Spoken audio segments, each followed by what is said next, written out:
No, stop going into my fucking settings.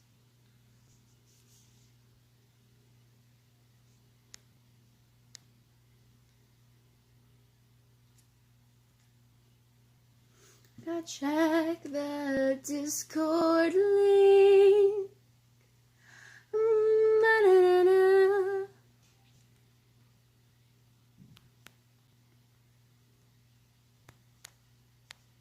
Ba-da-da-da-da-dum-dum. Da-na-na-na. Da-da-da-da-dum-dum. Do-do-do-do. Boom, boom, boom, boom.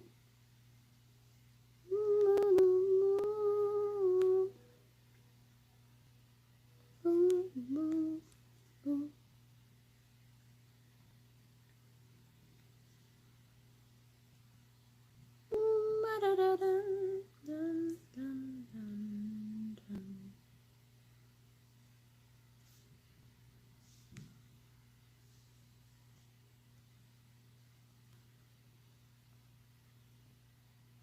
Ha ha! Ha ha ha ha ha! I am victorious! Less victorious.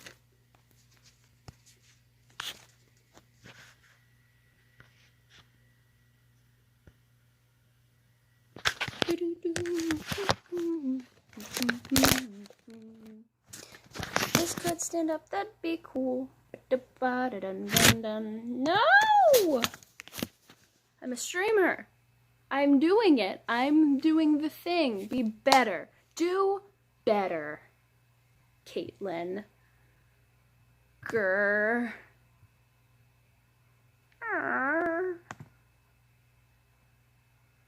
Down here on the fish is happy, 'cause that's just the way they roll. Fish on the land ain't happy, they salt 'cause they in the bowl. But fish in the bowl is lucky, they in for a worse of fate. So one day when the boss get hungry, yes, you gon' be on the plate.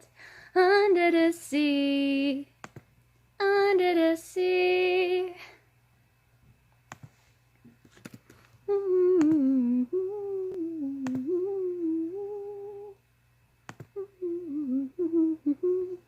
Under the sea we off the hook.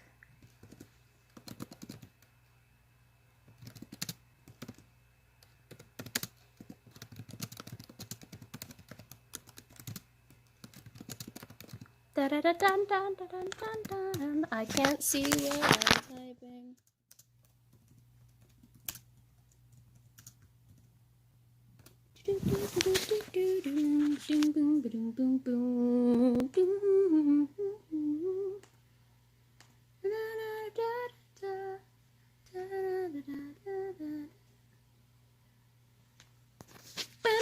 typing. PTSD, do do do do, anxiety. Do do do do do do do do do do do do do.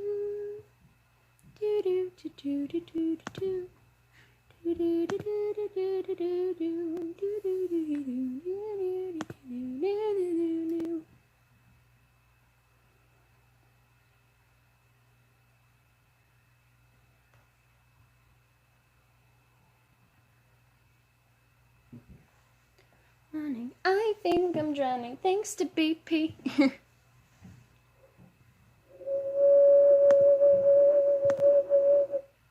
Haha, no.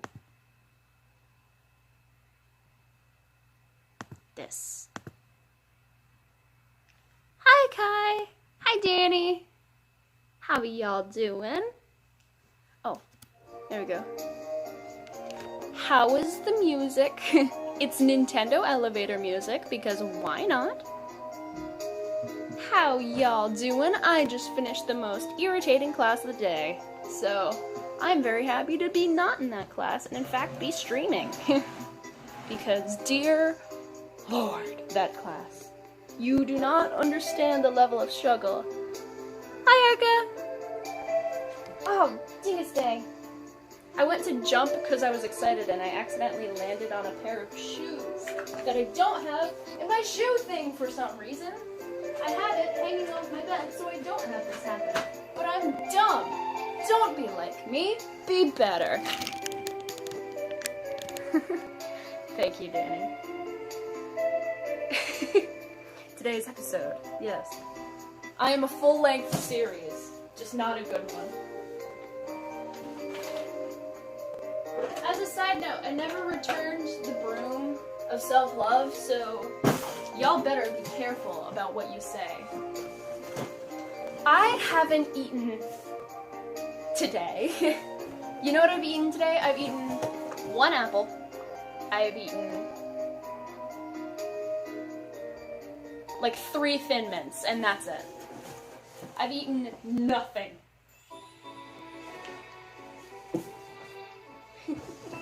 I did hit 50 subs. I'm very happy and I'm very thankful, even though I do not deserve the support and all of the people, all the people who kept shouting me out when it was wholly unnecessary. I appreciate and love you, but also stop it. I'm looking at you, Arca. Stop it.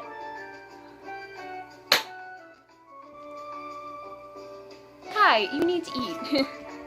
Don't be like me. It's not good that I haven't eaten, but we're having a big dinner. Because we miss having pasta, and the pasta here sucks, so we're ordering pasta.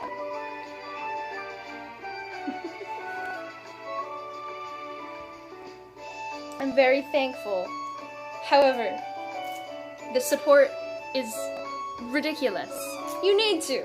It's your. I went over to your stream for your channel, and you're like, check this girl out, and I'm like, no. I came to say hello. I came to see what your streams are like. I came to support you. And look this. Look what you've done. Wait, hold on.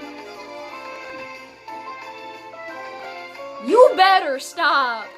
It's actually a knife. You better stop. It's not even a clean one. Look what you did.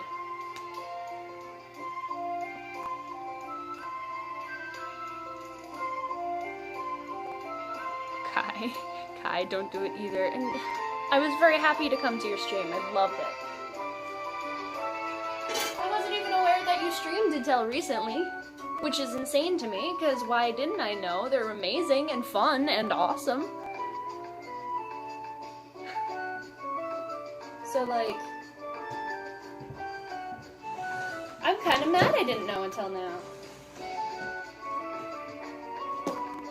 There's so much joy I could have experienced and did not. Dang it! Also, this is my new laptop, by the way. It's huge. As compared to my tiny Chromebook, this thing is enormous.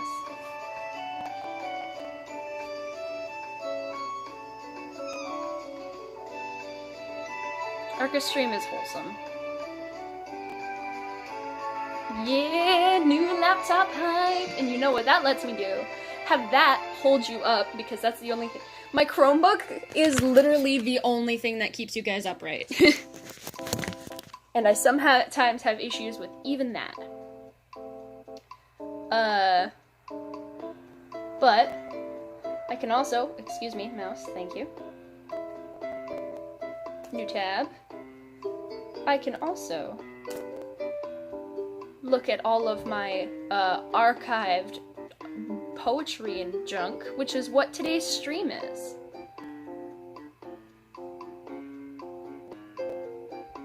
Oh, KJ, is YouTube doing the thing where it does like the black screen for a split second and then like it plays for 3 seconds and does it again? Because that's what's been happening with me lately, and it is so far past infuriating. I couldn't stay for the raid because it was killing me.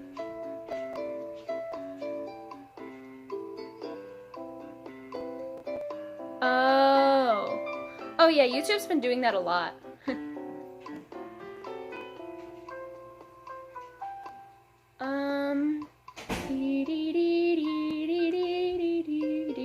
Gotta sign in with my high school account that hasn't been deleted for some reason.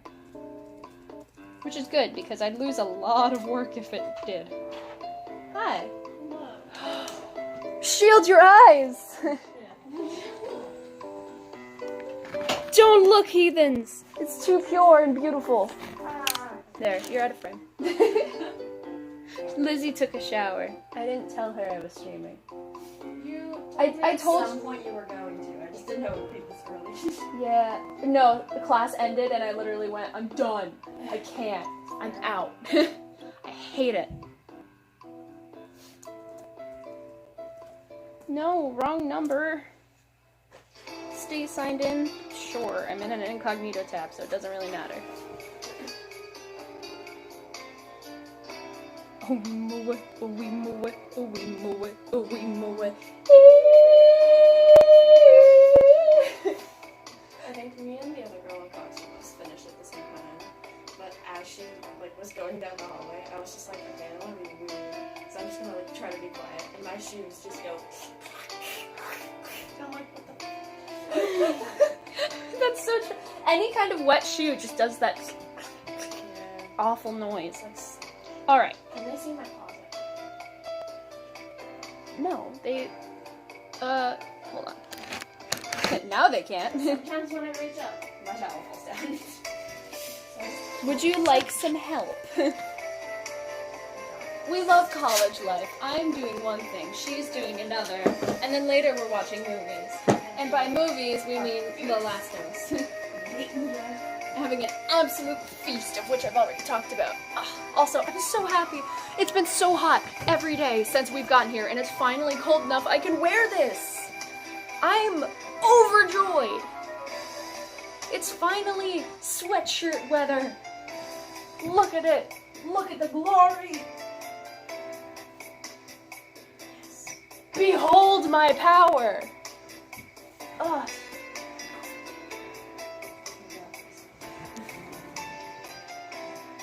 Arca said, can we get some Lizzie cameo? Lizzie can cameo after she puts clothes on. Yeah, preferably.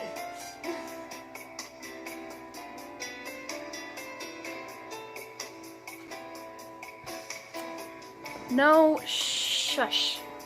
It's not, I'm not adorkable. Shush your... You know what you sound like? You sound like the fucking Simpsons. I don't fucking know or care. I don't watch The Simpsons.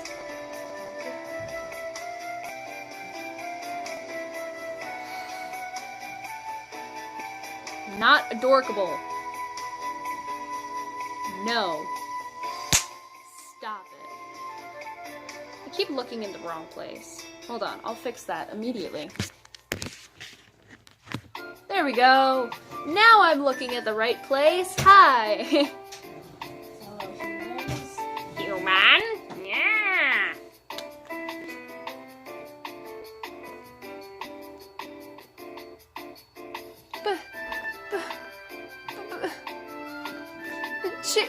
Chicken nuggets. Also, Bean, 1, why? 2, didn't you say you couldn't join stream? What are you doing in here, Nummy?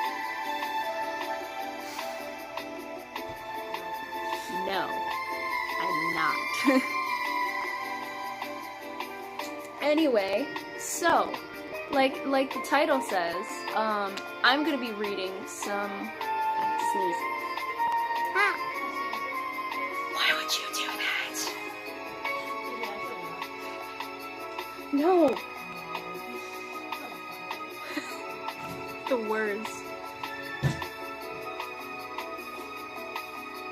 Anyway, those of you who have seen my Spoon streams will know of these because I've done this on Spoon. But now I'm doing it here. It just scares me because, you know, sharing stuff I've made online scares me. Not so much for sharing it, but for the people who would be like, that's mine now. I'm like, no, I put lots of work into them. But, you know, I think the ones from creative writing are my favorites. So I'm gonna... Ooh. Heck yeah. So, alright. First things first. What do you guys want to hear first? Do you want to hear a poem or a short story?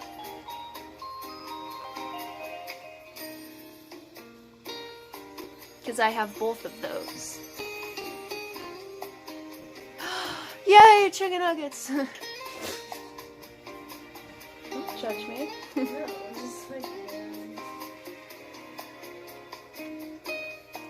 Alright, Elka, Arca, Elka. Alright, Arca and Elsa. Elka. Just Arca violently screaming, let it go. Alright, we can do that. Alright, since... Elka. Since Arca chose a poem, somebody else in the chat has to choose a number between 1 and 10.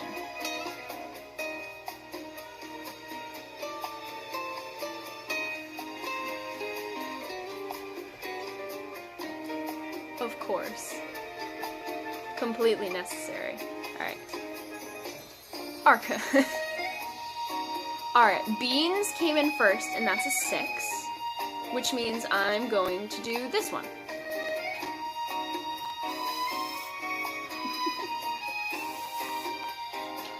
No,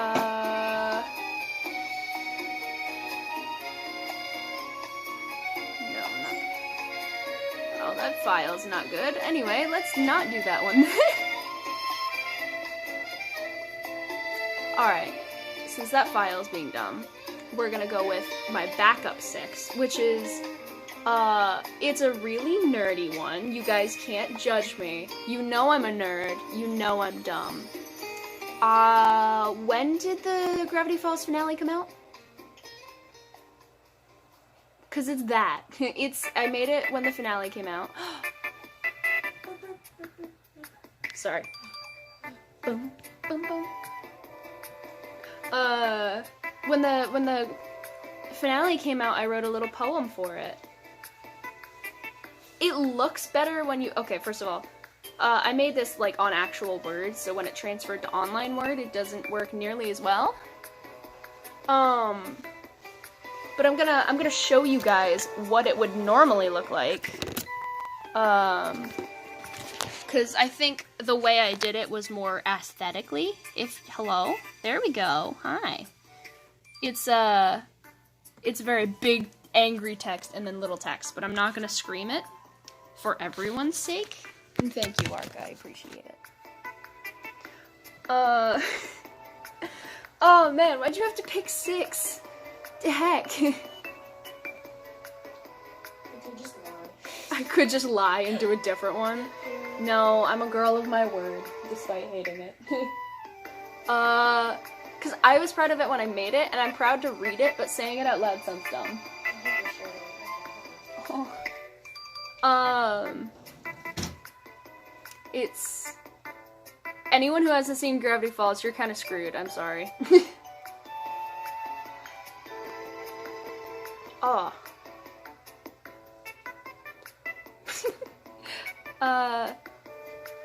Triangle with one eye. The time has come! The time has come! Monstrous castle in the sky. Prepare to run! Prepare to run! Weird Mageddon has arrived. Try to hide! Try to hide! She's in a bubble, trapped inside by the being with one eye. Gideon guards, pine tree fights. The balls rebel!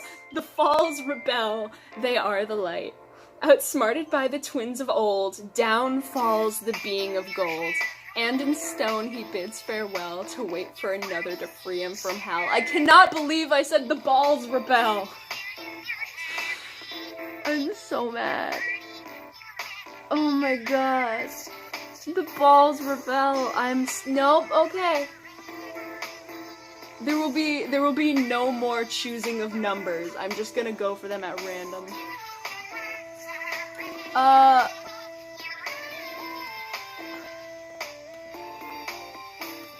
A fair warning, by the way. Can't you know? A lot of my poems have really dark themes because I wrote them when I was depressed. So there's that. The next one I'm gonna do is called Salvation. I'm very fond of it.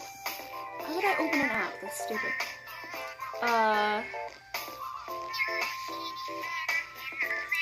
For context, this along with another one, which I'll read later, which is called Path, I wrote when I woke up at I either woke up or I stayed up until 3 in the morning and I was trying to go to sleep and I couldn't, and then suddenly I was like, inspiration! And then I rushed to, I think my device, and then just started typing wildly, and made these. And I will never be able to recreate them, because, dear lord, there's a lot of symbolism in them, and I'm very happy with them. Even though they don't have a traditional rhyme scheme, which most poems do. It's not necessary, but, you know. This music does not fit the theme of this poem. So we're gonna turn that off for now. We'll turn it back on after. But this one is Salvation. Twinkling flecks of light scattered across an infinite pool of ink. Each individual speck represents my hopes and dreams. As rolling waves of cotton block these embers of my childhood, I too begin to forget each love, each hope, each moon. I reach out, swiping, grasping for something I cannot yet touch, sinking into the depths of despair, drowning in this ocean of midnight. I desperately manage to wake from this hellish escape. My head falls under, and I reach up with a last desperate attempt at salvation, and I feel my wrist is grasped by my unknown savior. Ripped from my dark grave, I am pulled into the warm embrace of the sun, and she carries me into a new dawn, and into a new hope, in which I may yet be truly free. Imagine the Nintendo music. I'm not naked anymore. Nice. I was waiting for you to end. I didn't know. It's like, I may yet be truly free, and it's like really quiet and thoughtful, and I'm like, I'm glad I wasn't playing that Nintendo music. I'm not naked! Anyway, now that you can be here, come say hi, because they also love you. Oh, hi. I have... Yay. My hair's wet, sorry. My hair's still damp. You think I care? Put shit on my face. I mean, stuff on my face. What? You didn't do that. I mean, stuff. Things. What are you? Bean says hello. Arca's all excited to see you. I was like, am I in frame? I don't know. Probably not, because my fat ass is covering 90% of it. No, I moved so they could kind of see for a second.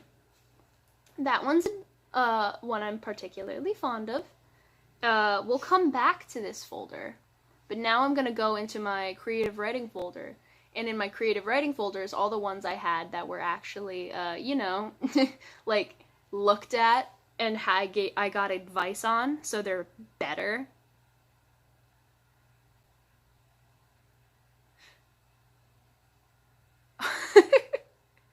I was told to have you do 2 other arms for me, so I look like a female Machamp.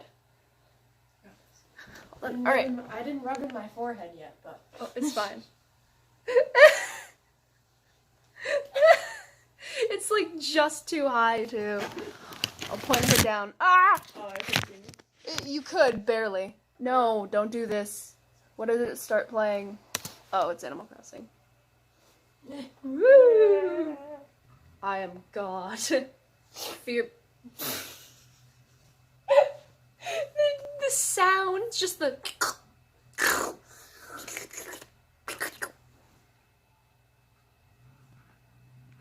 Thank you. I appreciate it.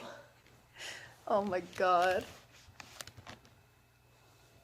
Anyway, I'm gonna put on more music because it clicked out of the one I had and I don't know how to get back. Mario and Chill from Game Chops. That works. Good grammar and spelling are important. You'll work. If you want to write essays that inspire.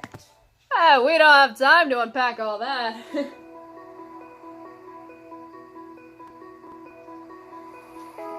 They don't say, look at that poor man. They go, what's wrong, tired child?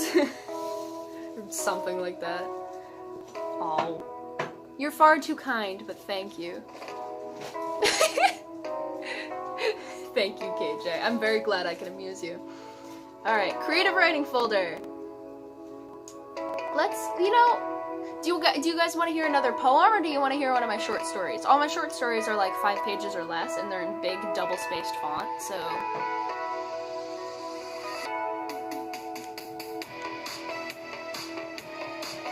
While I wait for an answer, I vibe. I like that because of the sweatshirt, it looks like it's a void, so it's just my floating hands in my head. Hey!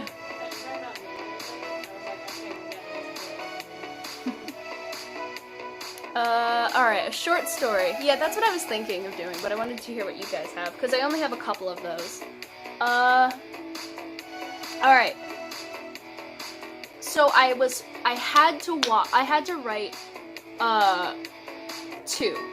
One of them is the first chapter of what would be a full story, so I'm reading that last, because that's my favorite one. So do you want sci-fi, which is a thing I'm not experienced in, but tried really hard, or horror? Because I have both.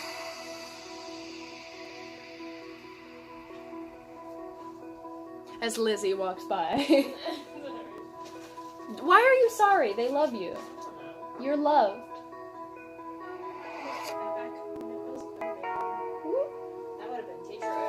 What am I gonna do when I go home and I'm streaming home? They're just gonna be like, "Where's Lizzie?" And I'm like, "I'm at my house." I'm at my house about how far away?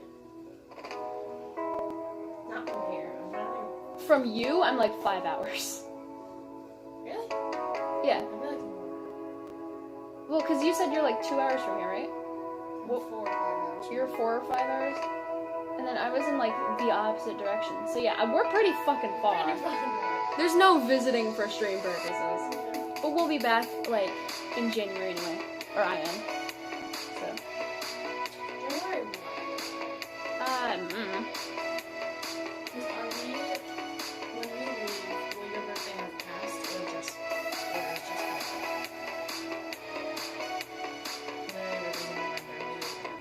Yeah. So does your birthday? My birthday's at home. Okay.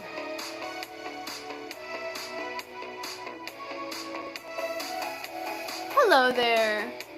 Hello there, Richard's Advice, Louisiana. That's quite the name. Welcome. How are you doing? Kai, no! Ooh, I have to sneeze. Ah! Don't... Hello. Rainbow! I got scared. Hi! I don't know who you are. But she's happy about it. Of course I'm happy. We love Rainbow here. Hi! I mean...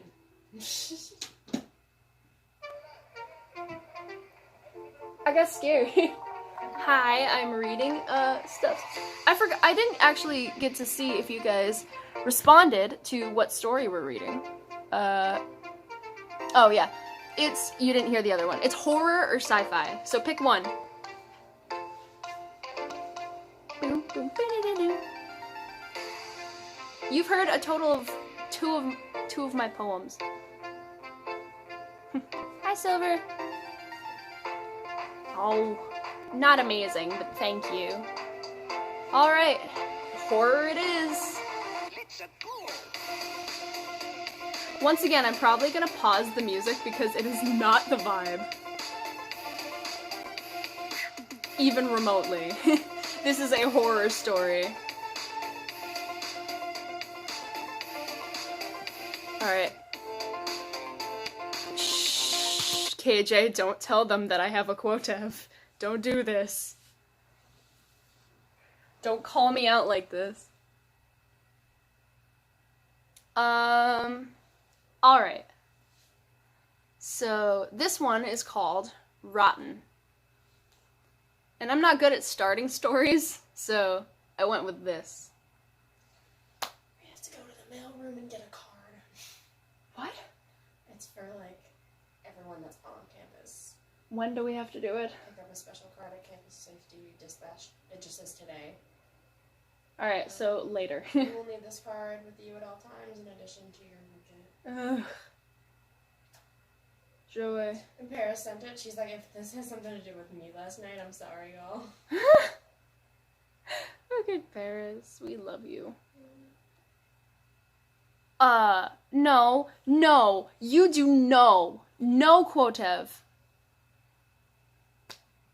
No, KJ, no, I'm dead serious. Do not, absolutely no. I forbid you, and this is genuine. This is not a, this is a no. This is an absolutely no.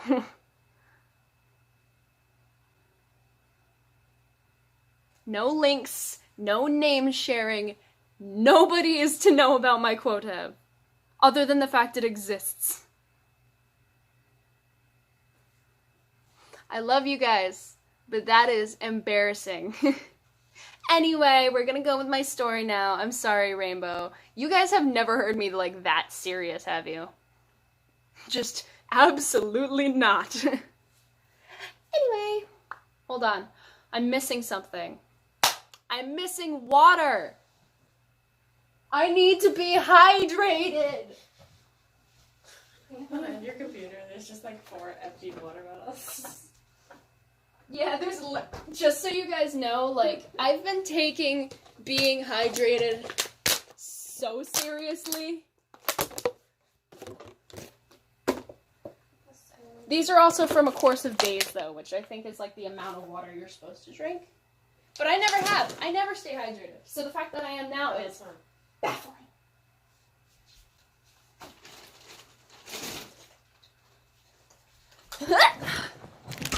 Oh goodness, I bounced you guys hard.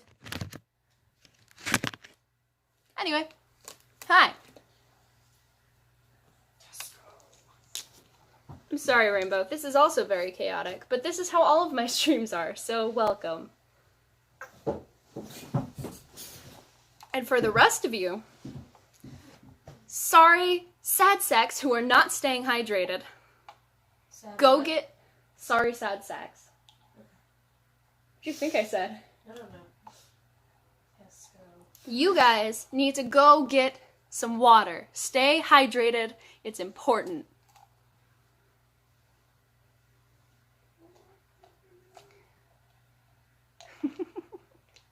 Hello, the corrupt miner. Kirsten, go get some water. This is important.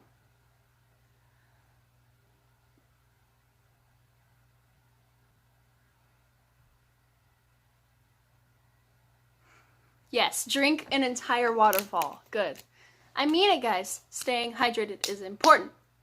Get water. I will wait until you guys get water. You guys can go get water and be like, okay, I got a drink. And I'll be like, all right, story time.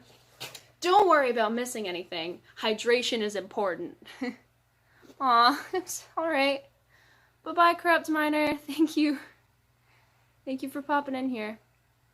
I sometimes don't like water. It really depends. I usually don't like bottled water, so the fact I'm drinking it is weird. But also, I don't trust, like, the stuff that comes out of the sink. The only time I use that water is when I put it in the coffee pot, which heats it up a lot. Yeah. Greetings and salutations. Anytime I hear keys jangle, like, no matter where we are, I'm always like, dog? Dog? It's like, no, never, but sometimes. Coffee is not the best, but it is... Oh! Hi, Al! I'm sorry. We were talking about Jingle Jangle Keys. Hi! Everyone's here. Now I'm scared. now I'm an embarrassed baby. Hi. I didn't even notice until I saw the Toshiro, and I'm like, ah! Hello! Look we got the whole squad right before the horror story. Alright. Alright, is everyone ready for me to start? Is everyone comfortable? Does everybody have a drink of some kind? Even if it's not water. Not adorkable. You stop that right now. Arca, What did I say? What have I told you about the plugs? Stop it. Get some help.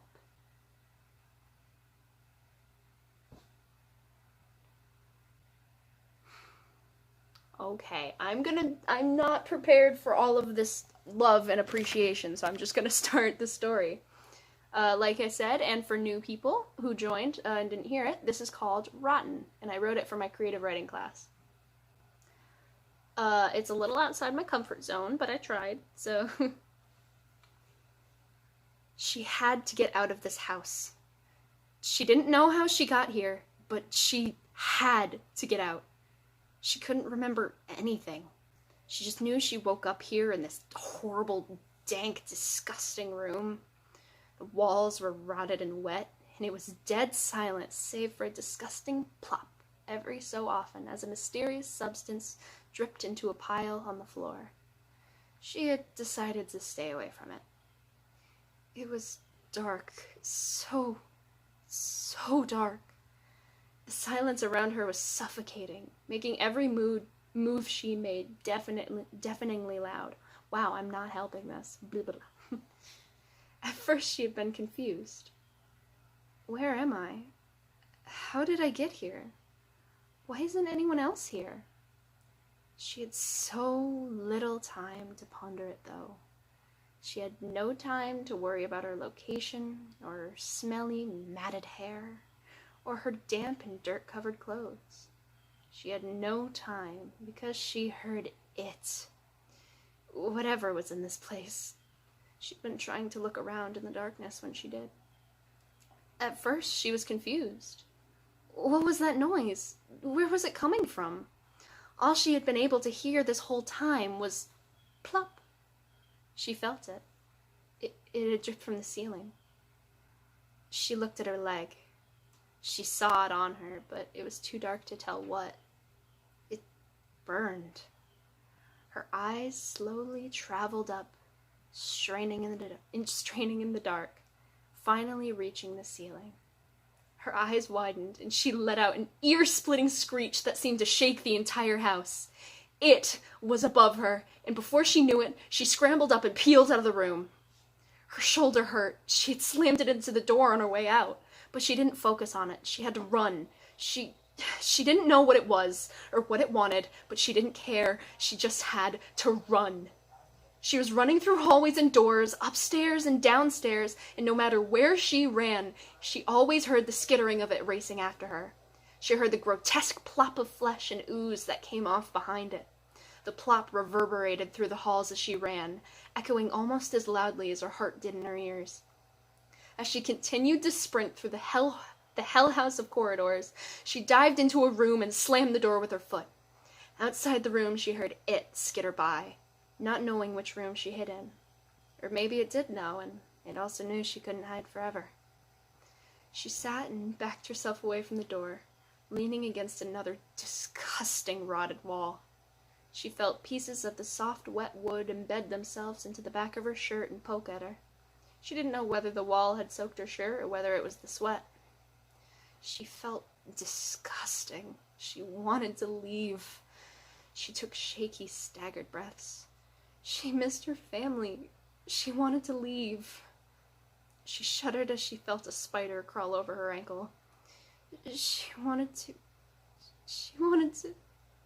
Her face contorted as she let out a horrible sob, her body hunching and curling in on itself. An endless stream of salty tears fell down her face. She couldn't even begin to see through them. She quietly sobbed into the dark, releasing her panic and fear into the already rotten floorboards. She didn't deserve this. She wants to go home. This was a sick nightmare that she couldn't wake up from. A horrible, disgusting, rotten nightmare. Her breath hitched as she heard a noise coming from outside the door. Her head snapped up. She went dead quiet, staring terrified at the soft barrier between her and whatever was approaching. The soft thump of footsteps came from down the hallway, accompanied by a sort of light dragging, as if it was limping. It advanced down the hallway, and once it came to the door, all went silent. She was terrified, but she clamped her hands over her mouth to keep herself quiet. She waited for what felt like an hour. She knew it was out there, listening. Her entire body flinched at the sound of a high, echoey creak that sounded from the floor as the entity shifted. She expected many things. She expected it to wait longer. She expected it to burst in. She expected it to devour her whole, or any other horrible thing that would happen once it got in. But there was one thing she hadn't expected at all. 3 soft, short, and rhythmic knocks sounded from outside the door, before the space once again fell silent. She didn't know how to respond. Was this a person? A trick? A hallucination? She stared at the door, skin prickling and hair on end. The knocks were so soft, so quiet. Was it dangerous? Was it a real person? She didn't know. She got up, her legs shaking from physical exertion, and approached the door. She went to reach for the doorknob, but she paused. Was this a good idea? She shook her head. It's all I can do. She opened the door and reeled back, for behind the barrier there was a creature more terrifying than any monster. The thing behind the door was almost unrecognizable behind the layers of dirt and rotting flesh. The side of its mouth ripped open to show its teeth. One eye was popped out and hanging by a cord, the other staring straight at the girl. The thing's clothes were browned and wet, as if pulled from a bog. Its hair was thin, and parts of the scalp were peeling off in rotten chunks. But the most horrifying part of it all is that in all her horror, she still noticed the tarnished pink bow around the thing's slashed neck. The girl's eyes widened, and she fell backward with an ear-piercing scream. She scrambled back as the creature limped into the room, advancing onto her. Her mind raced, staring at the creature as it limped towards her. Was this because of what she'd done? That girl, she deserved it. She couldn't be to blame. That horrible, disgusting, good-for-nothing, that wasn't her fault. She needed to learn. The girl shrieked as the creature reached out for her, and only then did she notice the doorway swarmed with horrors. The it from the ceiling clambered in, as well as a putrid stench as terrible ooze slowly flooded into the room. From the door, from the walls, from the floors, no matter where she looked, she had nowhere to run. She let out one last horrible, piercing shriek, and the last thing the empty girl saw were the pale blue eyes of her monster. That's it!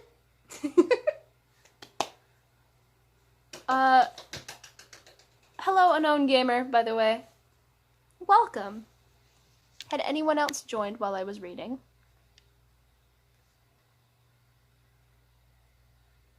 But yeah. I'm not used to writing horror, but thank you. Thank you, Rainbow. It was something interesting. It was something new, and something I found quite fun. Did you guys have any questions about any of it at all? Because, going from story to story without talking about them, there's a lot of everything that went into those.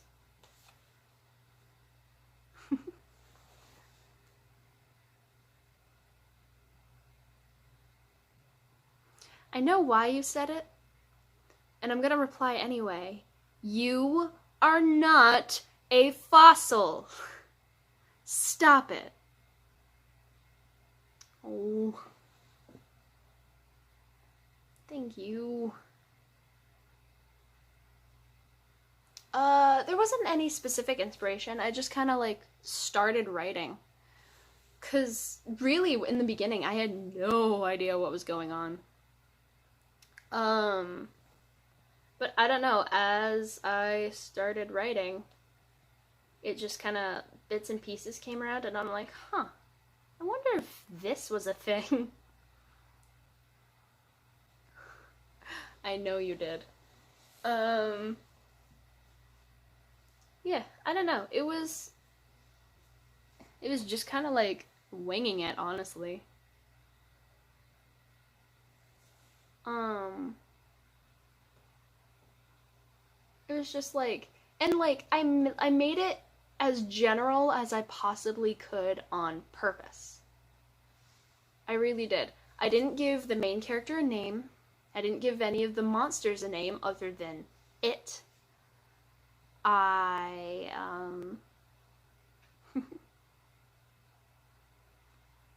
I mean, the only hint I gave towards really anything, other than like context from the girl's scattered thoughts, was the fact that the monster had something she recognized them wearing in a slashed neck. Also, they looked like they were pulled from a bog, so. And I very intentionally left it like that, because the whole point was in the beginning, you didn't know who the main character was. You knew it was a girl, you knew she was scared, you knew she didn't know what was going on, you knew she wanted to escape. And throughout the entire thing, it almost made you attached to her and maybe reflect onto her, because she's doing what anyone else would do in that situation. Panicking, crying, scared, doesn't know what's happening, running, fighting, just trying to survive. And you're just like, oh no, who is she? And then you get to the end where this disgusting, horrible, very polite monster comes in. Oh, hello, Dean. Monster comes in and is recognized, and the main character starts to show her true colors. Just this disgusting, horrible, no good, just like describing this person who all you know is they're all like gross and dead.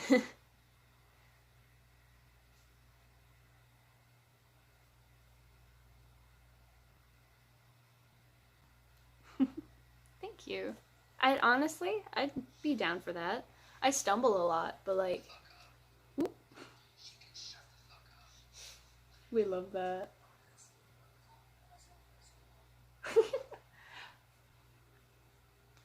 Thank you. Maybe I will. You're talking about the president? Huh? They were talking about Margaret.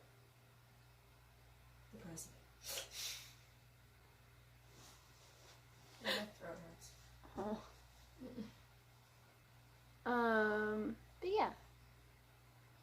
I consider this one much better than my other short story, but not nearly as good as my adventure one, which doesn't have a name. It's just called Introduction.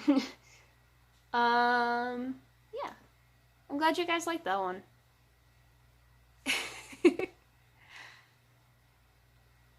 I could, but I don't really know how to do much of that. But,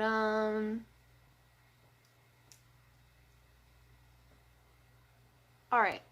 So, yeah. 1, 2,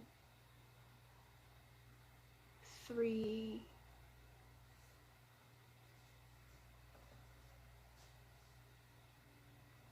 Pick a number between 1 and 12.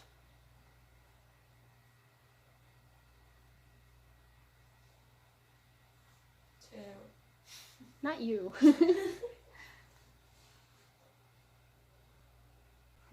Aw, Arca. Alright.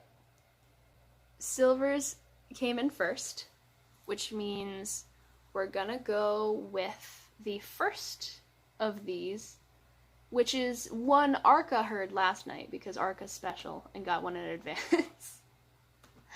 Because they were very excited. Truth be told, I was not very creative when naming this one. This one's called Safety of Liber, which I think I looked up and it was just like book in Latin, like library. Which, upon knowing the name of it, makes the rest of the poem make a lot more sense.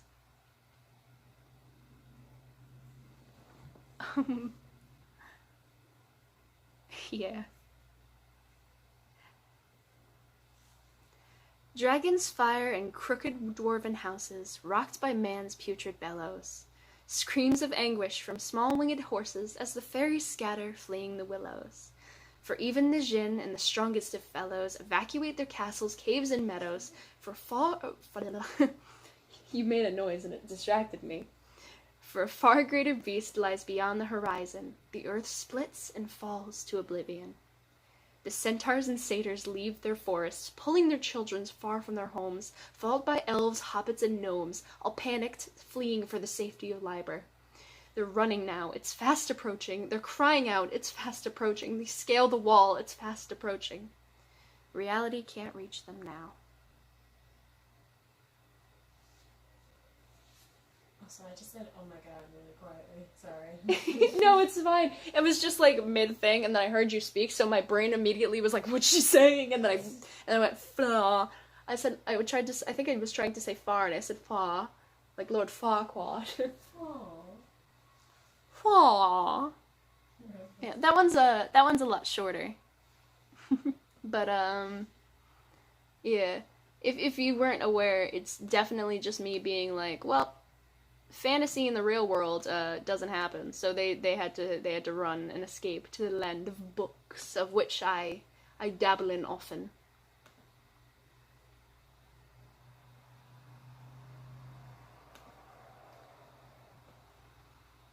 All right. Now choose a number between 1 and 15.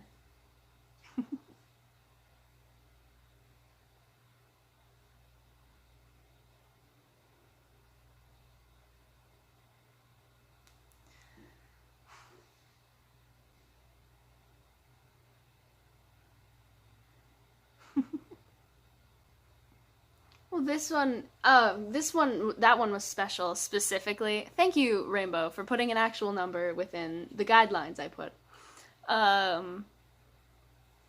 This one was special because I wrote the entire thing and was incredibly proud of it. And then Word deleted it. Deleted the second half that I finished. So the first part of it was always the same, but I had to rewrite it, and I know for a fact it's not nearly as good as it used to be, which upsets me, but, you know. Guidelines are boring.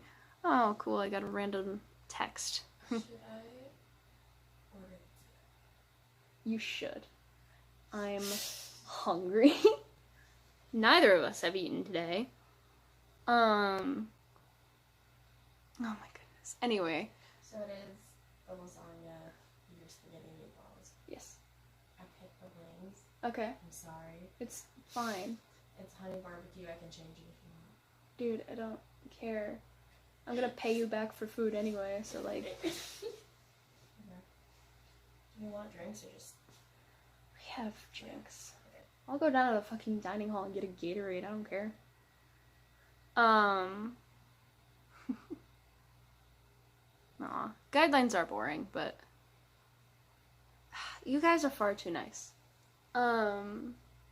Anyway, 14 was like the only number. So that means I'm gonna do this next poem. Which, this next one was, if I can find it, dear lord, here it is.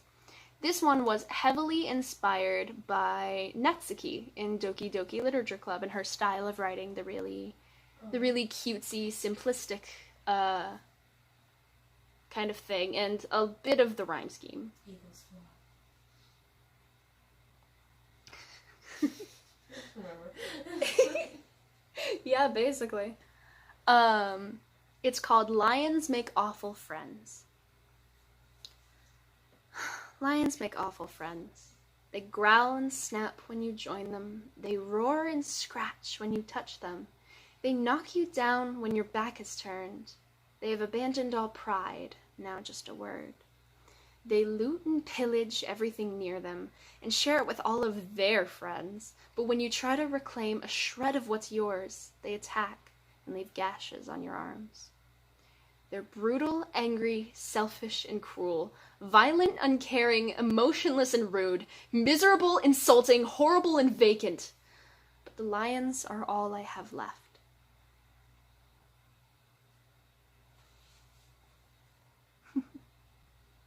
Thank you, Rainbow. Love you. Oh, too kind. Y'all are too nice to me. Look what you've done. You're gonna actually, like, give me an ego. You have to bestow it upon me, because as of right now, it is 6 feet under. And I mean, like, on the China side, not the here side.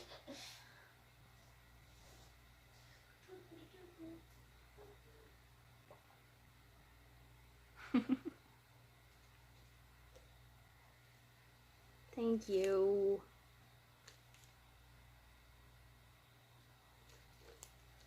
I was really, honestly inspired by, like, that one Natsuki thing, because, like, when she was talking about how, the last one didn't rhyme because it put more emphasis on it and kind of shocked you out of that little reality. It was really interesting. So when I was writing this one, I was like, I should do that.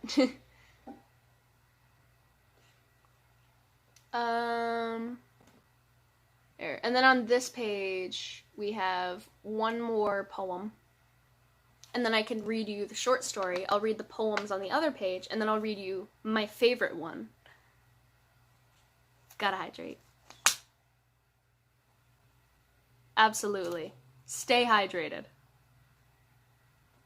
It's awesome. I'm glad I can provide some motivation. This next one was me being really confused. I don't know. This one's chaotic, but it's a relatively medium length poem, as most of them are. I have very few super long ones. It's called My Loving Moon. The shining man, he waves to me above the plunging deep. Around him the surface glimmers. Fuck, shit! Around him the surface glimmers, the water at its neap. I hesitate when he beckons to me. Do I dare answer his call? Will I walk on water and greet him, or will I float at all? He smiles, patient, soft, waiting for my choice. Though he's too far to hear a word, I feel I know his voice. It's one I've wished for all my life, a loving, rhythmic tune. One that makes me fondly remember my nights spent with the moon.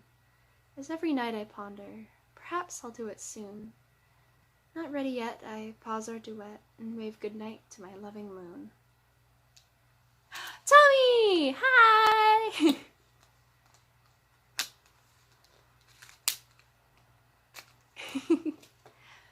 Thank you.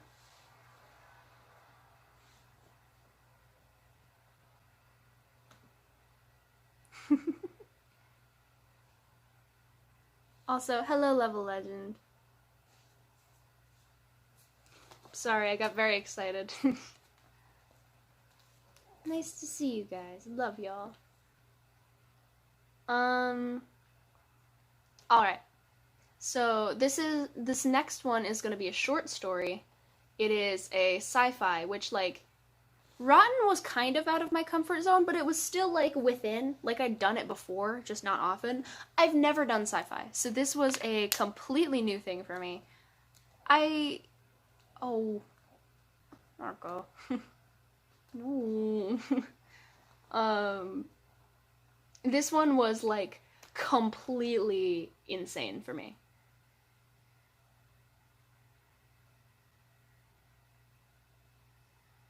But I attempted. It's called Reaper. One word R words are apparently, like, really good for my names. I can't say that it was intentional, but I feel like a large part of me was like, yes, SCP Foundation. So I'm gonna say that in advance.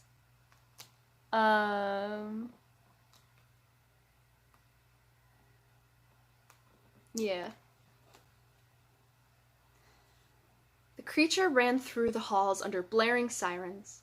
There was nowhere for her to go, The walls were white, the windows all looked the same, and inside them the terrible horrors of man stared at her in fear. She had to continue. Behind her, far down the halls, she heard the shouting and hard footfalls of her creators. They screamed in their own language, one she hadn't time to fully grasp yet. She had only been alive for 7 months, and she hadn't grown at all since her creation. The men and women poked and prodded at her, zapping and stabbing and stinging and holding her down. And worse, there was always this horrible, blinding light. She was afraid, always afraid. If she was bad, they would torture her. Surely they would kill her now. She kept running. She sensed the electricity in the walls, causing the sirens to blare and lights to turn red. She felt the power within the wires and focused on trying to burst them. If she released the energy, the sounds would stop and she could open her eye. She tensed, focusing on the walls and lights, and squeezed her clawed hands as she ran. The lights flickered for a moment, before an explosion sounded from within the barriers of the hall and all went dark. She stopped and hacked a moment, deep purple ooze splattering onto her arm. And her third eye opened. Finally, she thought, I can truly see. The world around her was bathed in a glacier blue light, and through the walls she could see the lab's exit. She was mindful of the screams of the scientists echoing behind her, but she was no longer afraid. Filled with a bold confidence, she turned to greet them as they approached the end of the hallway. With glowing blue eye and sharp-toothed smile, the creature grinned and dashed down another hall. She glanced around at her surroundings as she sprinted at her almost twice her previous speed. The scientists were still following her, but she was no longer worried. She dashed down another hall to her left. She had finally found what she was looking for. She used her strong limbs to launch herself up the stairs, using her tail to swing around the flight's corners. She went up 1 flight, 2, 3, until she was up 17 flights and on the ground floor. As soon as she had emerged from the final set of stairs, she hissed at the blinding light. Her blue eye closed, and again she was defenseless. Even her lesser sight was practically useless now, hindered by the warm and draining rays of the sun. She backed away from it, but she heard the scientists advancing up the stairs behind her. She tried to step forward, but a group of fierce-looking men blocked her way. Once again, she was afraid. Scientists made it up the stairs, very out of breath, and the creature was surrounded. Her eyes darted between each person, preparing for an attack. One scientist grabbed her wrist. She twisted toward him with lightning speed, sinking her teeth into him.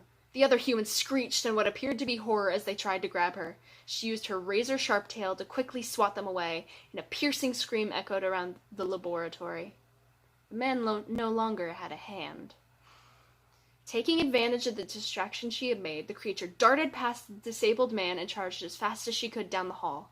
She was growing tired, and the light stung her eyes like a flame. Finally, she saw the brightest light down another hall. She ran for it, but a sudden weight crashed down upon her. One of the burly men had tackled her to the ground. She thrashed and shoved and fought and scratched, but the man had come prepared. He was encased in a tough armor covering, bulletproof and nearly indestructible below the chin. Another group of men came to surround her, and she fought against her captors.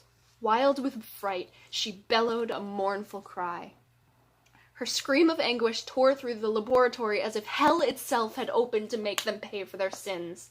The floor shattered around her, the walls shook, and the pathetic humans fell to their knees. They cried in painful unison, their hands not disguising the sight of the blood escaping their ears and eyes. The creature wriggled away from the humans and used as much energy as she could to dash toward the light. The closer she got, the more painful it became, but she was so very close to freedom. The creature felt her movements begin to slow as she reached the exit, but she told herself she could make it. She closed her eyes and braced herself, shattering the glass door. Outside was so different from the lab below. The building was surrounded by layers of fine rock, pushed by the wind into enormous sand dunes as far as the eye could see. The heat was horrid, enough enough to scorch her poor scales if she stayed out too long. But the sun, the damned sun, bathed everything in a horrible, sickly golden light. The exhausted creature couldn't fight it. Her momentum slowed, and she took several shaky steps before collapsing. She fearfully looked at the building behind her. She was maybe 30 feet from it, not nearly far enough for comfort. She looked at the sand dune beside her, and she forced herself to stand. She couldn't let her efforts go to waste. She walked a short way up the sand dune before using her front claws to burrow into the sand. The more she burrowed, the cooler her surroundings became, and the sleepier she felt. Once she was deep within the sand, she succumbed to her fatigue and fell into a deep, coma-like sleep. Inside the laboratory, the humans were regaining consciousness, frantically helping the injured and searching for their missing experiment. They began combing through miles of desert. One human succumbed to a heat stroke, while others collapsed from dehydration. Stay hydrated. They searched for 7 painful hours, but they had to return to the laboratory. As the sun dipped below the horizon and the temperatures fell to freezing, the scientists considered the creature.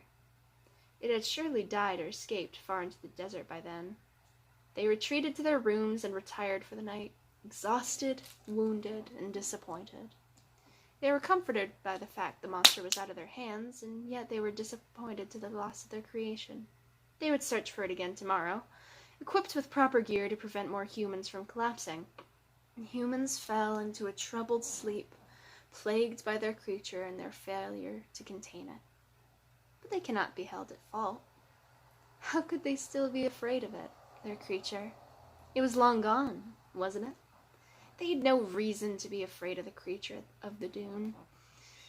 The clicking of claws in the walls, the monster lurking above their beds. How were they to know their last sensation would be silent, gargling screams? How were they to know that as they cry and the blood leaks from their chests and throats, a glowing blue eye would shine on them? The most gruesome sound they ever heard was the snapping of their own necks.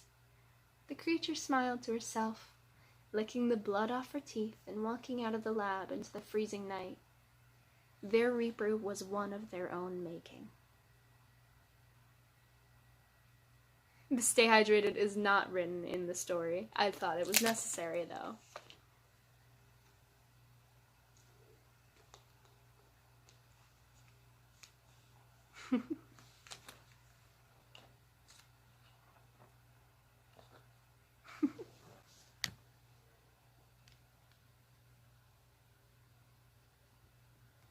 Let me scroll up and look at chat.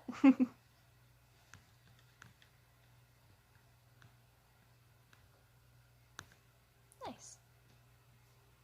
I mean, probably not, but that was the intent behind it. Because you couldn't write a bunch of the same stuff in my creative writing class. You had to write a bunch of different stuff. And he gave us a bunch of shit, and I'm like, well, fuck. Short stories, I guess. Oh, actually, I completely forgot. There is another story that I started writing.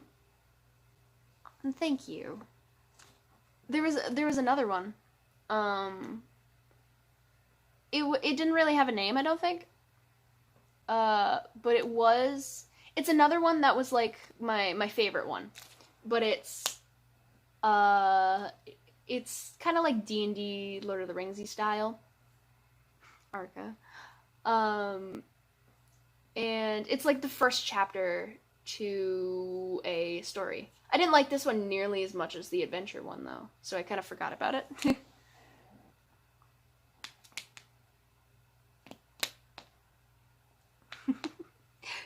I do have a few more poems, so I'll at least read one of those, and then I'll come back to this, which I have open already. I'll read the other poem, and then you can hear my favorite one, which is the one I am absolutely excited for. Ba-da-da-da-da, personal files. Oh yeah, and I didn't, yeah. Alright, So we have for you the other one, the partner to salvation that I wrote at 3 in the morning called Path. Yes, Silver. All of the creative writing stuff. Alright. Path. Akira the sun and Azure the moon, their hands ever entwined, followed the curving, twisting length of the distant road. The black asphalt, faded by use and heavy rays, followed in no particular path. It twists and bends through the forests of time as the twins walk the monochrome passageway. As they walked, many small paths branched like that of a silvery tree, numerous as the billions of fireflies that decorate the vast above. These branches may continue to grow in part, or be snapped as the weight of the elements is too immense to bear. Yet the two children of light continued down this rocky hall, guided by the flickering flames that accompany these spirits in their everlasting trek toward the inky black skies of eternity.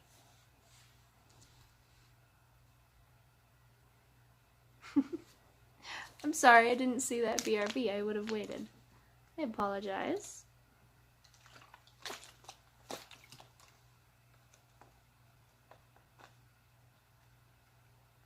That one, of the ones I wrote, I can't say I have a favorite because I love both of them for very individual reasons, but, yeah.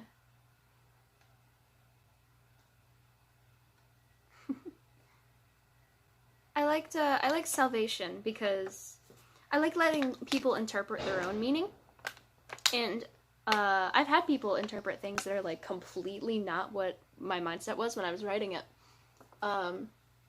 But for Salvation, it was like a depressed person kind of like falling to their own despair, and at the end, either it's the sweet release of death, or it's a person who shows them that life is meaningful and has purpose, and they recover.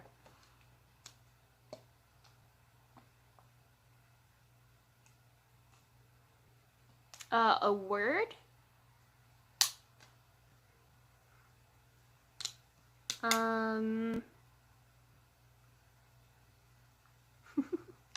What did you do, KJ?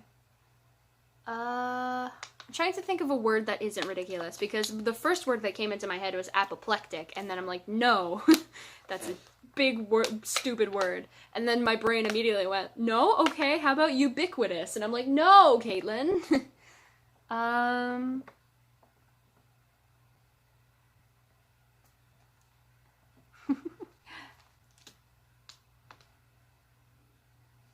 How about chickadee? That's a random word.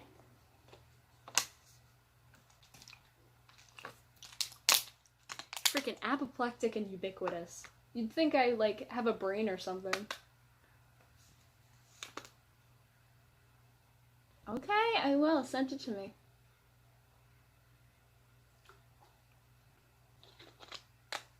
Yes! Get that editing bop.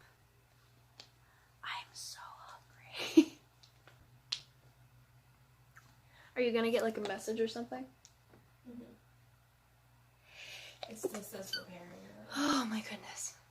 Oh no. I sneezed on stream. Haha. I don't think Arca was here for that though. Ooh, they might have been. Oh no. Thank you, Silver. Damn it, you were here. Frick. Ignore my sneeze. Oh, I dropped my cap. Oh my goodness, of course you were. Sneeze hype? What do you mean sneeze hype? That's so dumb. Come on. What? Staring at the preparing to order fucking screen. Yeah, I feel that. It says it's supposed to come 3:40 Uber? to 4 o'clock. It's 3:30. Yeah. It should be like on its way. Is it Uber? Yes. Huh. That animation's cute. Alright. You got this, Silver.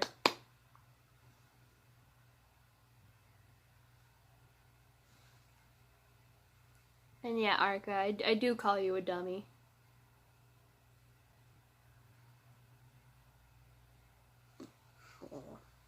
My sneezes aren't adorable.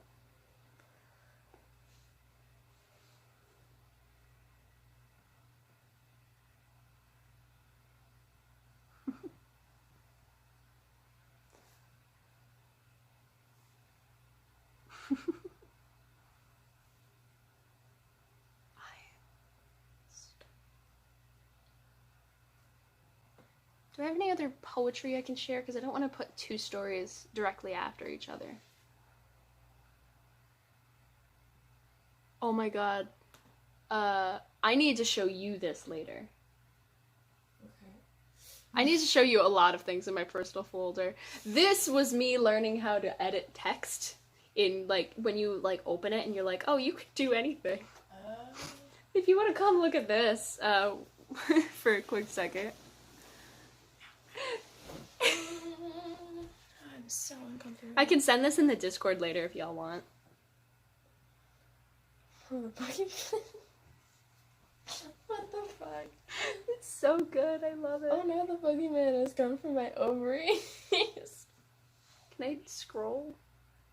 The boogeyman is a cursed beast. He has finally found me. I'm afraid I must leave, for my ovaries are mine no longer. I'm sorry. And then it's like, community action projects. The freaking Ben and Jerry's website was so easy to manipulate. It was so funny. Those of you who heard that with no context, don't feel bad because you still have... you have more context than most people. Oh my god, it's so funny. I have a bunch of weird stuff. Oh, that's just a random picture of a moon. What else we got? Ooh, B&J, PNG. Here we go. This is the other half of the edited bit. He's found me. Goodbye. Bippity boogie dog makes my pee-pee go doki doki. No fear here, brosif. All is well in my reproductive system, babies. I don't know what I was on, but I was bored out of my mind. Really? I never would have guessed. Hi, Saoirse. I'm so You uncomfortable. came in at a weird point. No, you didn't miss any poetry, Arca. You just missed me reading something I did when I was really bored at class one day. I edited the Ben and Jerry's site to say stuff. Oh my god, it's so funny. Do you have a nail file? I have nail clippers, which has a little file on it. That works. Ignore that noise.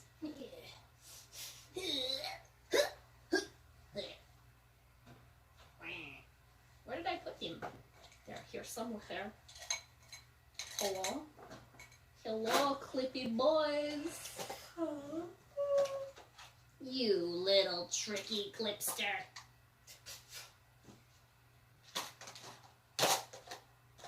What the fuck?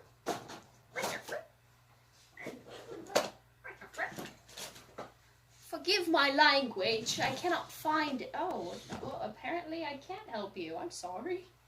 What in the heck? I need to clip my nails too, so that's a problem. Excuse me? That's not very good. Miss Patachuli. Okay. I'm sorry. It's okay. Find them eventually. Anyway, hello.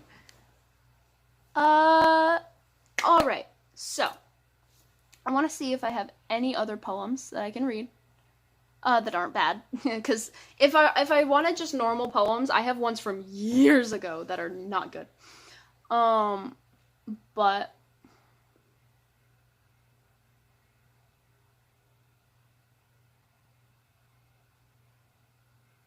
yeah.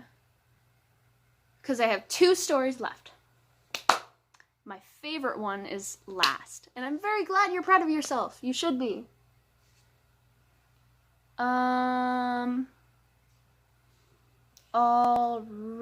Alright. So, this one doesn't really have a name. I just named it The Human Boy because I didn't know what to call it. Because I didn't want to call it Introduction like the other one, even though this one came first, I believe.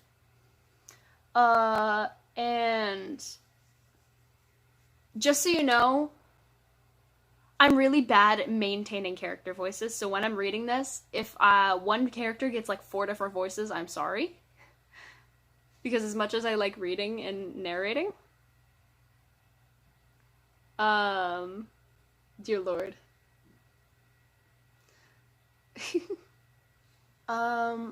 Also, if the name of the main character was chosen by my teacher, because I was like, I need a name, and he goes, how about this? And I'm like, all right, absolutely. All right. Me too, Orca. Otter lived for his home. A small house within the ground of their forest glade. It was homely and perfect. He had made it himself, after all. The dwarven people had always been content in their small village of Sickert. If that sounds weird, it's spelled weirder. Sikkergt, by the way. Created by their ancestors. Not often did they receive guests, as the only ones aware of the village were the rabbits and birds, but every so often a lone traveler would come across their humble home. Never met with anger, usually the poor lost soul would be given a fine dinner, some bread, and a map to find their way in the morn. In exchange, the traveler would happily agree not to share the location of their home, as the dwarfs enjoyed the peace of their unknown paradise. Otter himself had known little but his village, occasionally venturing from the forest to barter items with a nearby town. He was happy with his comrades, and his life was peaceful. Otter was emerging from his underground home, often called a newdig, when he had noticed a great commotion. He grabbed a comrade's arm to question him. "Tuggorn, what's all the excitement for, eh?" "There's a right injured human brought back from the forest," he says. "His kingdom's been attacked." His friend spoke quickly, pulling his arm from Otter's grasp before joining the growing crowd. Interested, Otter stopped and watched a moment before ducking back into his home and grabbing his satchel from just beside the door. You never know. Otter ventured into the outer edges of the glade, where dwarves had lined up to see the injured human. He pushed through the wall of men and emerged in front, getting a better look at their unlucky guest. The human had medium-length ash-brown hair, matted by blood and littered with sticks and dirt. His tan skin had become covered in scratches and bruises, as well as a large gash along his arm. His clothes were a simple forest green shirt and brown pants, a commoner's clothes. His eyes were peculiar, Otter thought, as every so often the man's eyes would open, and no color was to be found. The first time he saw it, Otter thought his eyes had deceived him, yet whenever the human's lids would flutter, all that would look back was a pale, empty blue. The human was blind. A few of the dwarven women had left their homes to help tend to the injured, and the young man seemed to rouse once one placed a damp cloth upon his head.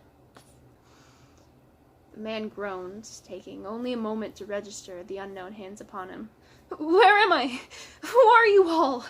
His head flew around wildly, hair whipping with it, searching without sight. He was panicked, and the dwarves were unsure who should speak first. Riordane, one of the strongest, stepped forward. "Aye, calm down, boy. You were running and screaming like a banshee in the woods. Said your kingdom's been attacked, and you passed out on the forest floor. We're dwarves. You're in our village. Calm down. You're gonna hurt yourself more." The man flinched at Riordane's mention of his kingdom, and again appeared frantic as he kicked and struggled. "No! I must help them! My mother! My home! It's been attacked! Fire! The screams! So many screams!" The boy's screeching was cut off by a warm, calloused hand on his shoulder. "Aye, we're listening, lad, but just sit and breathe," Riordane started. "We can't help you if you're speaking like that." Although the human was still shaken, and rightly so, he considered Riordane's words and tried his best to contain his panic. After a few deep and shaky breaths, the boy began to speak. "My name is Frelsari Heart, and I come from the nearby kingdom, Gramwin. I'd been sleeping in my bed 3 days ago and was awoken to the smell of smoke and the sound of screams. My beloved mother pulled me from my bedchamber and told me of monsters. She said the undead had come back for revenge, and she was praying to the goddess endlessly as we ran. I heard the people running and screaming, and I was shoved. I heard my mother. She shouted to just keep running, and so I listened. I ran and followed the fleeing livestock.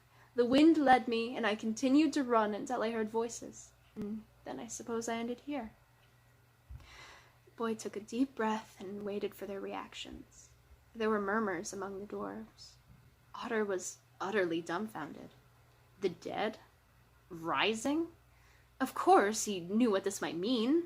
There had always been rumors. Legends of the dark arts and what they may accomplish have been told for eons.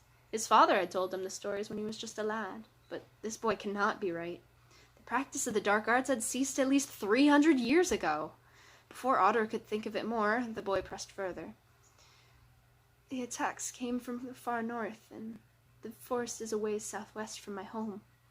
I fear you all may be in danger. The responses from everyone around Otter were unsure, and he himself didn't know what to think. No one knew the location of their home, and those who did were so few it would be difficult to verify their village's existence regardless. A particularly ill-tempered old dwarf named Balfour yelled out, his voice booming across the area. How do we know you're telling the truth, boy? No one knows of our home, and you sound like a loon. Sorry. Laying downstairs for the food. You came screaming and swinging like an animal. You can't even see the path you took, you blind rat. How do we believe anything you say? His voice was filled with the bitter venom of an old soul who has witnessed the world's agonies.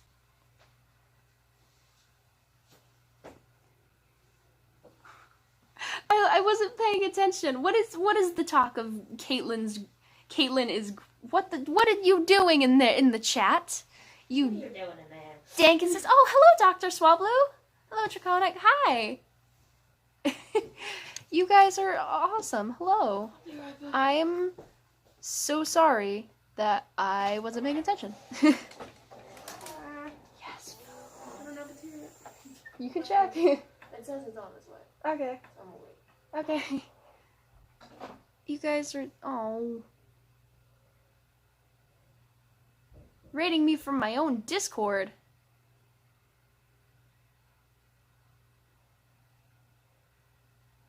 Or a Discord. What is happening? What is going on? I'm gonna continue reading and then we're gonna talk about this after. What is happening? Who's Discord? What's happening? Anyway. Otter gave him a distasteful look. Loony or not, the boy was injured and afraid. He seemed to have a good soul, and he had no sight. Balfour! Shame on ye, you wrinkly geezer! Give the poor lad a slight of trust! Otter had found himself scolding the old man before he realized it, but he held to his morals. No matter how old the graybeard was, he wouldn't let an old man harass a blind boy, especially not an injured one. Several of the others seemed to agree with him, and there were other scornful shouts aimed at the coot. "Enough!" Riordan shouted before turning back to the injured young man. "I'm sorry. You may stay here and have your wounds fixed. The lasses will fix you right up." Otter felt pity for the boy, unable to defend himself from the supposed undead, and unable to protect his mother. Otter's parents had died seemingly eons ago, and he had been long grown by that time. Otter's parents had lived full lives, each dying at a ripe 200 years old. Their beards had gone gray, and they could no longer forge or mine. When they had passed, the dwarves had held a great feast in their honor. They had drunk until they fell over, and sang until their throats gave out. Otter smiled fondly at the thought of them. Frelsari may no longer be a child, but humans are weak, and they rely on others of their kind for longer. The lad looked no older than 19 years, and his lack of sight had stolen his independence. A boy like that should never be far from his kin. Otter was snatched from his thoughts as Riordan called the dwarves, not treating the lad, to the village center, out of earshot of the injured. He walked with the others, curious of the choice they would make regarding the boy. He was relatively lost and unprotected, and Otter hoped they could help him. A boy so weak couldn't be left alone. Once they had reached the meeting place, Riordan moved to the front of the crowd, calling them to silence. Though the dwarves had never officially claimed him as a leader, it was evident that Riordane filled that role. The dwarves were too prideful to admit it, though, Otter supposed. Loud and strong, but not prideful like the rest were, the dwarves seemed to hold a unanimous respect for Riordane. Otter thought fondly of him, and as their interactions had only been joyous, he was a good leader. Otter was forced to shift as he felt a mild nudge on his left shoulder. He turned to find Thorn, a younger dwarf with bright eyes. You think too much. How do you just lose yourself so often? Hold on.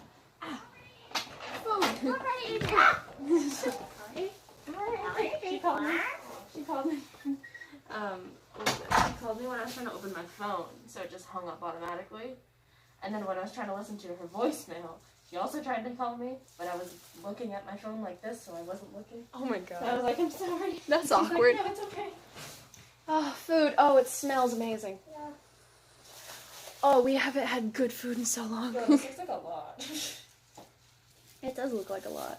I hope it is. Oh, remarkable. Absolutely amazing. It smells legendary. Ooh, we should try to keep these bags. Yes, we should. So I even was if about we to rip it. Yeah. No, don't. Sorry. Anyway, while we're here, I'll read chat.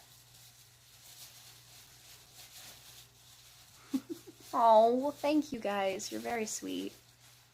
I got spaghetti and meatballs because that's my favorite food, and I've been dying without it. What is Shylin doing? It just smells It's good. okay. I'm gonna cry. The dining hall food is not great. It's there's not- plates in between both. Oh, that was a good call. Oh, yes. Yes. Oh, Yes. Ooh, that was for free. Oh no, those are with my spaghetti. Oh, gotcha. Yep. It was like, oh, it also comes with garlic rolls. That's your name. There she is. Oh my god! I'm sorry, we haven't had good food in so long. I'm sorry to interrupt mid-story, but you guys need to see this. Look at the Oh, it's so... Ooh, some of that grease. Yeah, I saw. Ooh, it's all from mine. It's all from yours. Well, no, there's a good amount of I don't know how I'm gonna show you guys, but we're really excited.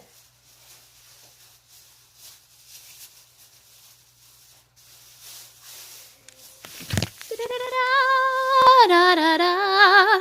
Finally, some good freaking food. Oh, it's a salad. A salad. That might have also been me. I'm really unsure. It's one of us. Either of us will eat the salad. I don't know. There's two little salads. There's two of them. Yes. So we each got one. We each got one. What the This fuck? is the wings. Yes. We have wings too. We have Ooh. such chaotic Can you food give us a big choices. thing of blue cheese? I'm sorry, you don't like blue cheese, but like blue cheese. No, yeah. You take all of the blue cheese. Take it and consume it and be proud and happy. They were literally having Oh an argument my God. about how they I'm were so happy. People that had blue cheese were like fucking weird. Oh lord. Hold on.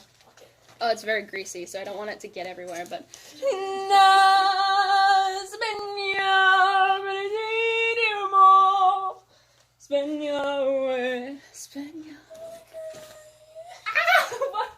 You know it's been too... Oh my god, there's so many wings. Oh my god! We're having a stroke. We're having a meltdown so excited from like about food. really general food, but honestly, like even from like a restaurant standpoint, There is dressing on the side. that's a lot of onion. Yeah. Oh, I'm happy. Oh, I'm overjoyed. Oh my god. Even a salad, which I don't eat. We're just so excited. Okay, you know what? Actually, before I continue the story, we're gonna show you all of our food. We're gonna have a mukbang right now. we're gonna have a mukbang midstream. I would never. I can't eat in front of people. It's insane. Where's the utensil? We have utensils. I know, but I told them to include it. Alright. Food hype. Alright, we'll get back to the story after this. Once again, spaghetti. Focus, please. There we go. Also, those are some big meatballs. They are. Salad, Very enormous. garlic rolls. We have a lot of wings. Where's the other knife? It's a little dark over here. And then you got lasagna. That lasagna. Lasagna is her favorite pasta, so. And then she got a salad too. There's so much food. How much was this? Altogether? Yeah. A little, like 40. That's not bad. That's a lot of food. Huh? And it was delivered. Oh, I'm overjoyed. Oh. Yeah, it was like 30 something, and then the delivery made it 40. Yeah. Like, that's 30 something for all of this? Like. Oh my god, I took it off and that smells bad. Oh my god, it smells so good. I can't. Oh, I need to focus. I don't like tomatoes. Oh, we didn't prepare a fucking surface for any of this. We did. I mean, my desk was cleaned off automatically. Yeah. Oh, there's so many tomatoes, which I don't like, but I'll eat. Ah! There's only one knife. Ah! She's just throwing utensils at me. Yeah, insane. We're good. We're getting from there again. Okay, there's like a lot of fucking sauce. The next time we're depressed and we need food, like, there. Can I have a wing? I'm literally trying to wing. Oh my god. I don't want to eat on stream. Fuck. Oh, I don't care. You won't. You don't care. I'm just like, I want one of the wings. I just don't want to eat. Also, I have a story to finish. And thank you. Thank you, Swablu. Get some food. Oh, I'm overjoyed. It smells amazing. It smells... Is it amazing? It's so good. Oh. You know, I think after I read these last two stories, we're gonna end, because we are starving. And I've already been going for like an hour and 40 minutes, so we're a little less than 2 hours, which isn't bad. Since I usually only go for like 2 hours. Anyway. You think too much. How do you lose yourself so often? Otter laughed, replying to the younger party with a grin. You'd benefit from a little thought, lad. With thought comes truth, eh? Thorn rolled his eyes. At least I'm not missing what Riordane's saying about the human boy. Otter snapped his focus toward the front of the area immediately, finally noticing Riordane speaking to them all. I've no proof of the lad's claims, but he can't be left to his own, not injured. If a few of you will volunteer, we can accompany the boy to his home and find proof of any danger. The crowd murmured, full of rude comments aimed at the human and unsure thoughts of the living dead. No one made a move towards him. Riordane looked at them all, searching for a soul willing to accompany the boy. Otter looked at those around him, disgusted. How could they be so selfish they refused to help a disabled human boy? They were useless cowards. Before he could control himself, Otter called out, I'll guide the boy home. Fuck. Fucked up my last line. Yay, Warp Territory's coming back! That's the end of that one. Excuse me. And now I'm excited, because I get to read you my favorite story. Which is also a first chapter, which sucks for you guys, because I don't know. That one I'm definitely never finishing. That one's just staying there forever. This one, I'm not sure. I might work on every now and again, because I'm not going to lie, I adore it. Oh, I can't look at the food. We haven't had good food in so long. I'm not going to say that. What? What? Whisper it.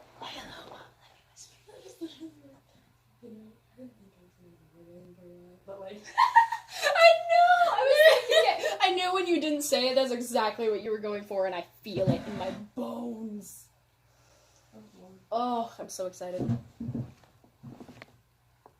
Oh, I'm not super, I don't know. I don't have the same inspiration for it that I have for the next one. I like it. I'm not gonna lie. Like, I'm not gonna say I don't, because I do. It's just, I don't know. It's not as strong, so I don't feel like I could make it, and I don't want to force myself to write, because that never ends well. The next one is my favorite. Da da da da. Gotta open it. The next one's my favorite for the characters, for the general, like, setup story. I don't know, I just love them. I love my main character. I'm in love with my main character. Which feels, like, super narcissistic, because, like, yeah, you made them, but it's like, you don't get it. Well, people who say that, you just don't get it. They don't. They do not. She's recording me. Oh my god.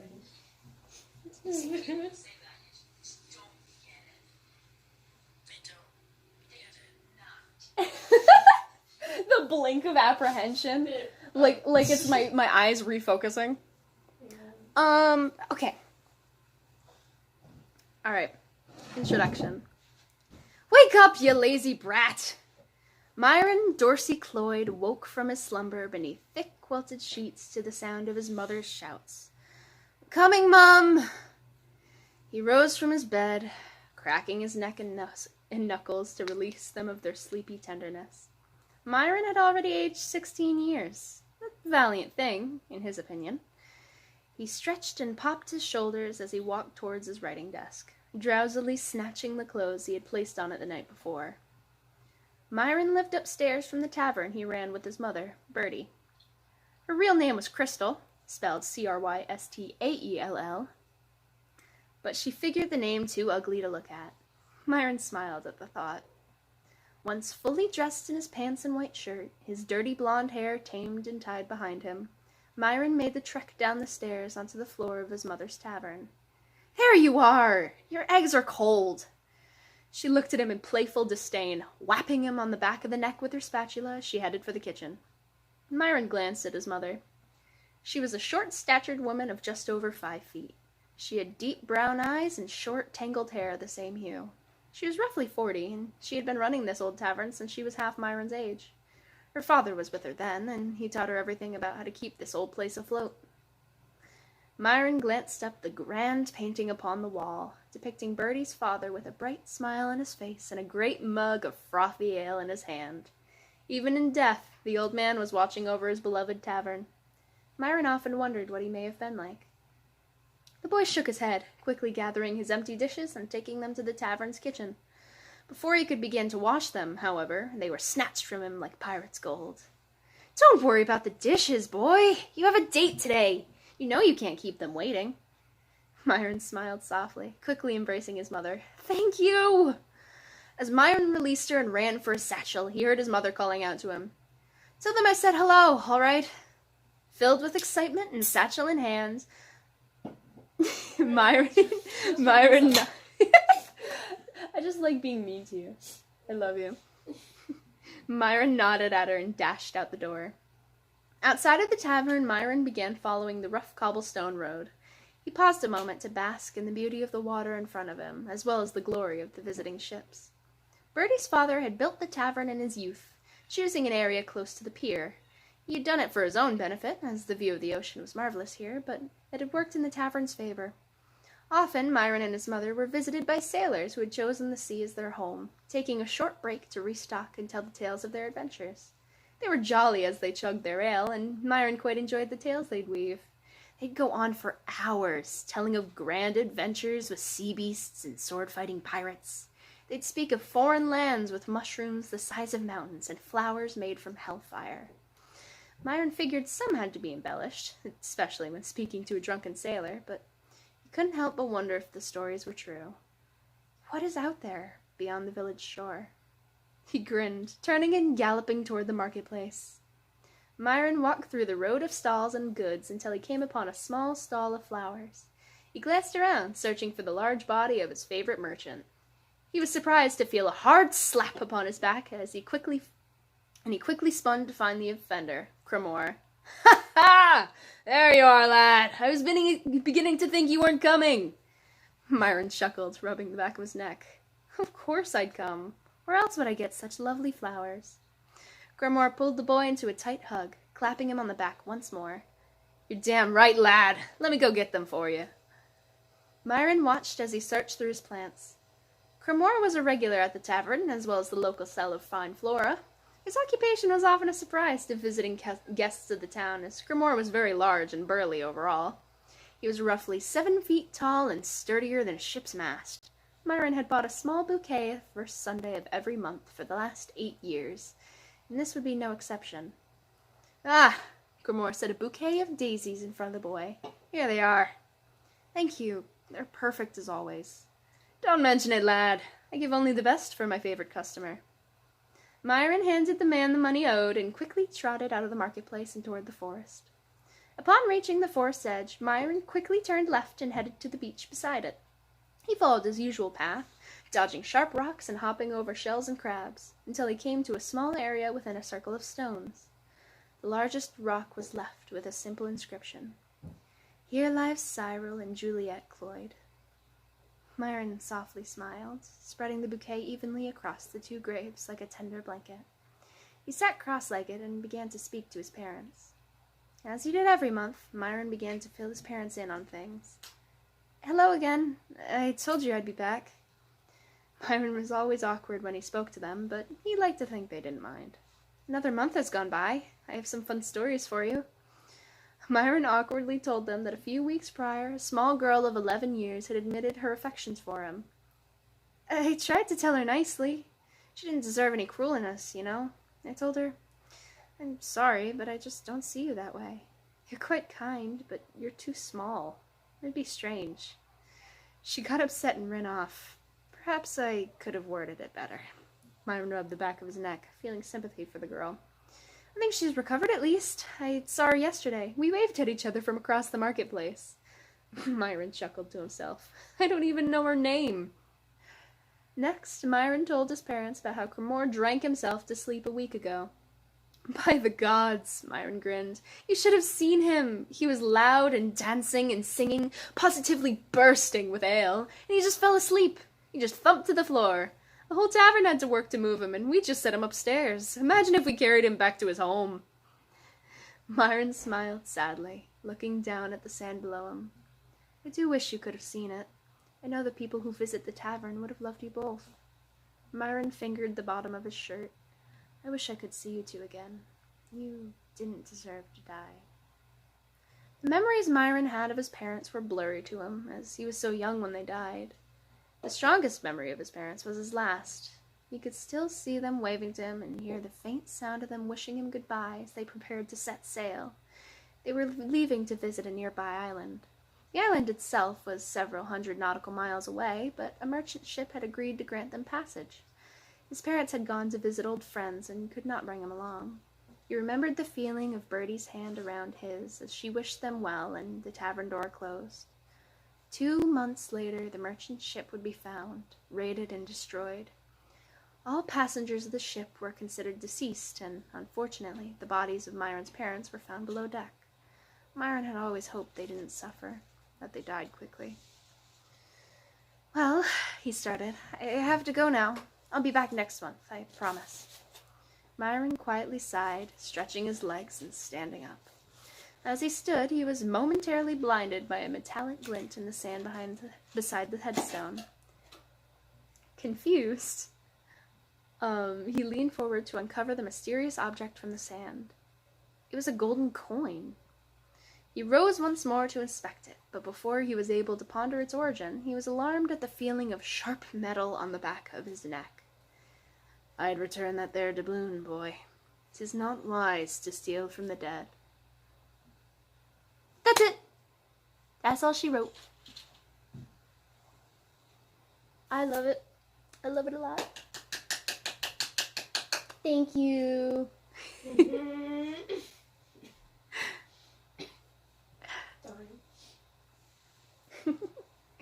I love it. I love it so much. I love my boy. I've read that for people, and they got really mad when I said, "It is not wise to steal from the dead," and then just stopped, and they're like, "Where's the rest?" I'm like, "I'm sorry. It doesn't exist. Not yet. Maybe I will eventually. I don't know. I'm taking a victory roll. Oh, yes. Ooh, she very... Thick and buttery. They thick and buttery. She wet. Wow. Eventually I want to. Is the roll good? Are the Yes. rolls of satisfactory? Yes. Oh. She is wet though. She's moist. She looks. Very, very buttery and garlicky and greasy, and I love it. I'm kind of like. I missed having human food. I don't know how I feel about the lasagna. Really? You don't like it? I don't hate it. It's just the weird, like. I don't know. There was like an unexpected like sausage in the middle of this. Oh, yeah, some people put sausage in lasagna. Oh, that's weird. Really? You've never had that? No. I just had pasta and Hello! And on that note, I'm very happy that you guys joined me for stream. I'm very excited. We are at 1 hour and 52 minutes, so I'm not ending too early. Thank you guys for being here. Thank you guys for watching stream. Thank you for supporting me, though I don't fully understand why still. But I love you guys, and thank you so much. You are the best. Love yourselves. Stay hydrated. Love yourself. Dingus! You effed up my outro. So sorry. How? You're not. No. I'm just hungry. Oh, well, thank you. Anyway, before I was so rudely interrupted, love yourselves, appreciate yourselves, because I do, and stay hydrated. Love you guys. Mwah!